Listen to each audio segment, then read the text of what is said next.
যেই মানে প্রয়োজনে জ্বলে ওঠে না, যেই মান সত্য ন্যায়ের কথা বলে না, যেই মান বাস্তবে নাই,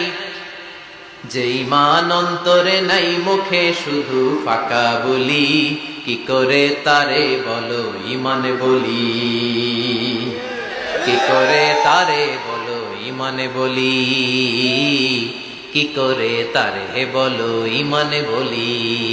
ঠিক না? যেই মান দিন কায়েমের আন্দোলনের ধার ধারে না, যেই মানলে বাজধারী কোরআন হাদিস তাও পড়ে না, যেই মান খাজার নামে মাজার গড়ে ফুলুস কামায়, যেই মান শিরকিয়াতের আমল করে ভীত না হয়,